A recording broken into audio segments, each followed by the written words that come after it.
À un mois du début de la Coupe du Monde, la liste des blessés s'allonge de jour en jour. Restez bien connectés, on vous explique tout ça dans un instant.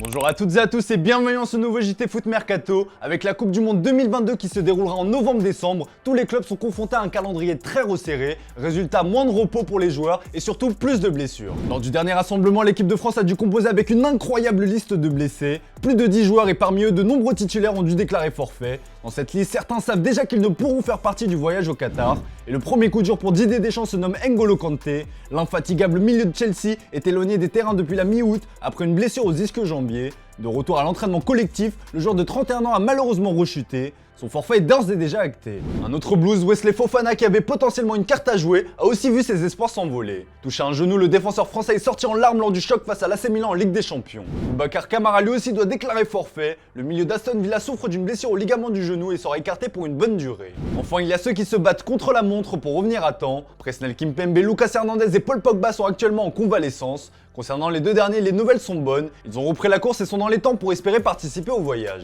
Ce phénomène, la France est loin d'être la seule nation à devoir y faire face. Le Brésil, l'Argentine ou encore l'Angleterre tremblent actuellement. Annoncé comme grand favori, le Brésil a appris une très mauvaise nouvelle hier. Face à son ancien club d'Everton, l'attaquant de Tottenham Richarlison est sorti sur blessure après avoir été touché au mollet. C'est en béquille et les larmes aux yeux que l'intéressé est revenu sur ce terrible coup dur. Il reste environ un mois avant mon rêve. On se prépare et on travaille tous les jours que rien de grave n'arrive. Malheureusement aujourd'hui j'ai eu cette blessure. Maintenant je vais devoir attendre et suivre un traitement pour pouvoir récupérer le plus vite possible. Même marcher me fait mal mais je dois rester positif dans ma tête pour pouvoir être au Qatar. Chez l'autre favori du continent sud-américain, l'Argentine peut aussi trembler. En feu avec l'AS Roma, Paulo Dybala est sorti face à Lecce, le visage grimaçant et la main posée sur l'arrière de sa cuisse. Son coach José Mourinho s'est montré très inquiet sur ses chances de participation au mondial. Le coach portugais a même évoqué la possibilité de ne pas revoir la Joya sur les terrains avant 2023. Enfin, depuis son arrivée à la Juventus, André Di Maria enchaîne les blessures et après la défaite de son équipe sur la pelouse du Maccabi Haïfa, son club a expliqué qu'il souffrait de l'ischio-jambier de la cuisse droite et qu'il sera écarté pour 20 jours. Chez les autres nations, l'Angleterre n'est pas épargnée au poste de latéral droit. Reece James sera éloigné des terrains pour 8 semaines et a donc déjà dit adieu à la Coupe du Monde. Kyle Walker, le joueur de Manchester City, est quant à lui engagé dans une course contre la montre. Passé par la case opération, le rock défensif du Barça et de l'Uruguay Ronan Araujo a aussi très peu de chances de participer à la Coupe du Monde. Une véritable hécatombe qui est certainement loin d'être terminée.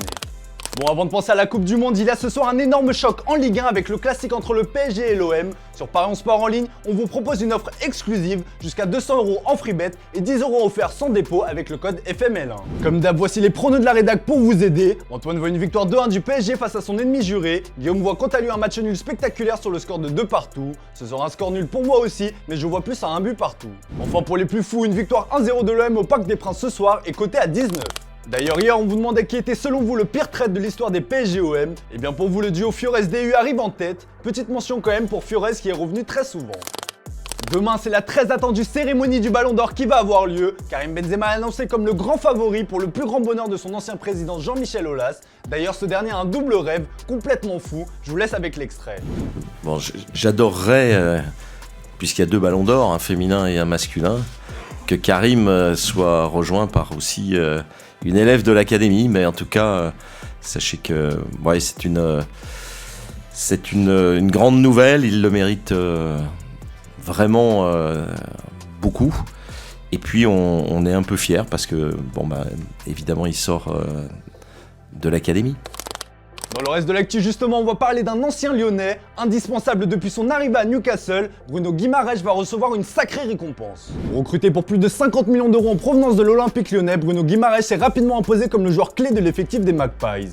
Les performances du Brésilien ne passent pas inaperçues sur le vieux continent. Cet été, l'intéressé a même confié avoir discuté avec le Real Madrid. Conscient de détenir une sacrée pépite, Newcastle veut blinder le contrat de sa star qui s'achève en 2026. D'après Football Insider, les dirigeants veulent prolonger son bail de 2 ans, soit jusqu'en 2028, mais surtout lui faire un très joli cadeau.